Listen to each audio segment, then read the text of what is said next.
Jeudi 10 décembre 2020, chers internautes, bienvenue à cette nouvelle édition de la revue de presse sur JDC Plus TV. On ouvre avec Mutation qui parle du crime des régionales avec la chefferie traditionnelle qui en sort fragilisée à cause des batailles fratricides qu'a engendré le choix des conseillers régionaux. Le quotidien parle du cas de la Lequier où Tsalan Domo a mordu la poussière. C'est là les mots du journal qui donnent des détails en page 9.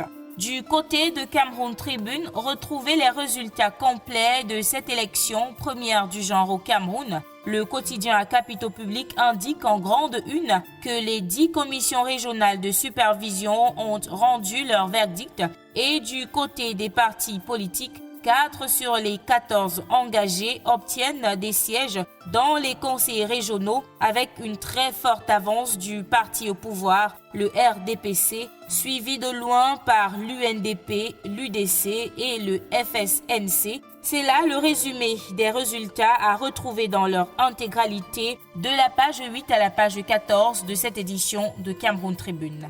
Cameroun Tribune revient sur l'affaire de l'ex-international camerounais Achille Webo, victime de propos racistes mardi dernier lors d'une rencontre de la Champions League au stade de Parc des Princes à Paris. Cameroun Tribune indique que cet incident ne cesse de susciter l'indignation à travers le monde. Le journal a rassemblé quelques de ses réactions qu'il propose à ses lecteurs en pages 28 à 29 de sa parution de ce jour.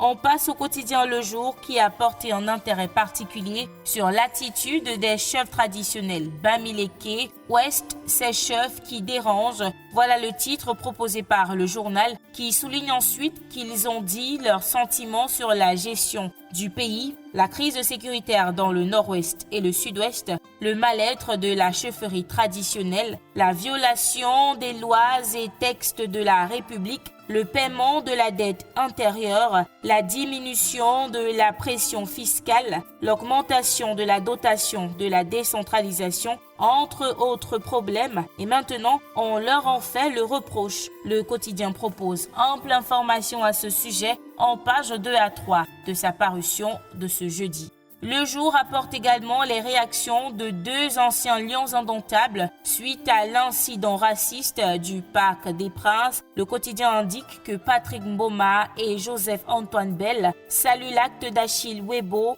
Après avoir été victime de propos racistes, il a quitté le stade pour les vestiaires et a été suivi par les joueurs des 2 équipes. Et donc, c'était la fin prématurée de cette rencontre qui opposait Paris Saint-Germain à Istanbul Başakşehir.